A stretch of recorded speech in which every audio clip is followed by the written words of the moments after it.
Eat healthy stay healthy. Uric acid problem ആയിട്ട് നിങ്ങൾ എപ്പോഴെങ്കിലും ഡോക്ടറെ അടുത്ത് പോയിട്ടുണ്ടെങ്കിൽ ഡോക്ടർ മിക്കവാറും പറഞ്ഞിട്ടുണ്ടാവും പ്രോട്ടീൻ ഉള്ള ഫുഡ് ഒഴിവാക്കണമെന്ന്. ഈ പറഞ്ഞത് എന്തെങ്കിലും കാര്യമുണ്ടോ?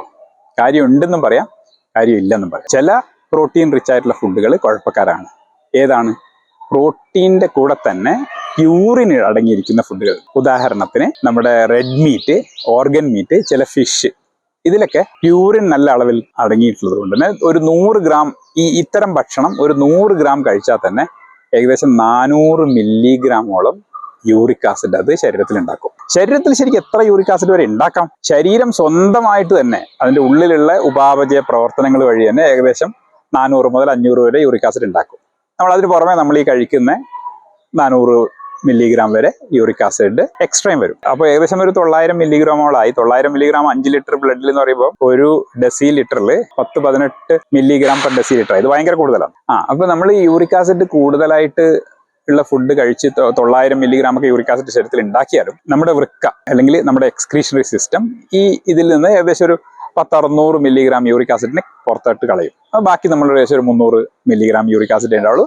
അത് നമ്മുടെ സേഫ് ലിമിറ്റിലാണ്. അതായത് ഏകദേശം 6 മില്ലിഗ്രാം പെർ ഡെസി ലിറ്റർ ഒക്കെ വരുന്നുള്ളൂ. അത് സേഫ് ലിമിറ്റിലാണ്. പക്ഷെ നമുക്ക് യൂറിക് ആസിഡിന്റെ കംപ്ലൈന്റ് ഉണ്ടെങ്കിൽ ഒരു പക്ഷേ ചിലപ്പോൾ വൃക്ക കാര്യക്ഷമമായിട്ട് വർക്ക് ചെയ്തതാവാം, അല്ലെങ്കിൽ നമ്മളുടെ മോശമായ ആഹാരശീലം കൊണ്ട് കൂടുതലായിട്ട് നമ്മൾ യൂറിക് ആസിഡ് കഴിക്കുന്നതാവാം.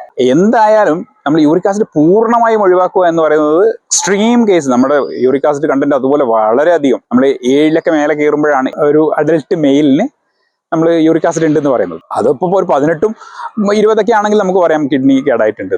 അതല്ലാന്നുണ്ടെങ്കിൽ നമ്മൾ ഭക്ഷണം കഴിക്കുന്നതുകൊണ്ടുള്ള കുഴപ്പം തന്നെയായിരിക്കും. അപ്പോൾ അതുകൊണ്ട് തന്നെ ചെറുതായിട്ട് യൂറിക് ആസിഡ് ഉണ്ടാക്കാൻ പറ്റുന്ന ഭക്ഷണം ഒഴിവാക്കേണ്ട ആവശ്യമൊന്നുമില്ല. അപ്പോൾ നേരത്തെ പറഞ്ഞതുപോലെ അത്യാവശ്യമായിട്ട് ഉപേക്ഷിക്കേണ്ട പ്രോട്ടീൻ റിച്ച് ആയിട്ടുള്ള സാധനം എന്ന് പറയുന്നത് ഈ റെഡ് മീറ്റ്, ഓർഗൻ മീറ്റ്, ചില ടൈപ്പ് ഫിഷുകൾ, ഇത്രയേ ഉള്ളൂ. അതിന് വേണ്ടിയിട്ട് മൊത്തം പ്രോട്ടീൻ വേണ്ട എന്ന് ഡോക്ടർമാർ പറയുന്നുണ്ടെങ്കിൽ അതിൽ വലിയ കാര്യമില്ല. അപ്പോൾ നമുക്ക് നോക്കാം ബാക്കിയുള്ള പ്രോട്ടീൻ സോഴ്സുകൾ എത്ര യൂറിക് ആസിഡ് ഉണ്ടാക്കുന്നുണ്ട്. പ്രോട്ടീൻ റിച്ച് ആയിട്ടുള്ള ഒരു സാധനം തന്നെ മുട്ടയാണ്. മുട്ട 100 ഗ്രാം കഴിച്ചു കഴിഞ്ഞാൽ അത് ശരീരത്തിൽ ഉണ്ടാക്കുന്ന യൂറിക് ആസിഡ് എന്ന് വെറും 30 ഗ്രാമാണ്. അത് കാര്യമായിട്ടുള്ള ഒരു ഇതൊന്നുമല്ല. ഇവർക്ക് നമ്മുടെ ബാക്കിയുള്ള 400ന്റെ കൂടെ ഇത് എക്സ്ക്രീറ്റ് ചെയ്ത് കളഞ്ഞോളൂ. ഇനിയിപ്പോൾ പ്രോട്ടീൻ ഐസൊലേറ്റുകൾ, അതായത് വേ പ്രോട്ടീൻ അല്ലെങ്കിൽ പ്ലാന്റ് പ്രോട്ടീൻ ഐസൊലേറ്റുകൾ, ഇത് വെച്ചിട്ടാണ് നമ്മൾ പ്രോട്ടീൻ നീഡ് മീറ്റ് ചെയ്യുന്നതെങ്കിൽ 100 ഗ്രാം പ്രോട്ടീൻ ഐസൊലേറ്റ് കഴിച്ചാൽ മാക്സിമം ഒരു 100 മില്ലിഗ്രാം യൂറിക് ആസിഡ് ഉണ്ടാക്കുള്ളൂ. അതായത് സാധാരണ ഒരാൾ കഴിക്കുക ഒരു 30 ഗ്രാം പ്രോട്ടീൻ പൗഡറാണ്. അത് വെറും 30 മില്ലിഗ്രാം യൂറിക് ആസിഡ് ഉണ്ടാക്കുള്ളൂ. അതും വലിയ കാര്യമല്ല. അതുകൊണ്ട് തന്നെ ഈ ഡോക്ടർമാർ പറയുന്നത് 100% ശരിയാണെന്ന് പറയാൻ പറ്റില്ല. അതേസമയം പ്രോട്ടീൻ ഉള്ള ഫുഡ് ഒഴിവാക്കുന്നതോടൊപ്പം തന്നെ വേറെ അത്യാവശ്യമായിട്ട് ഒഴിവാക്കേണ്ട കുറച്ച് കാര്യങ്ങളുണ്ട്. അതൊന്ന് ഫ്രക്ടോസ് ആണ്.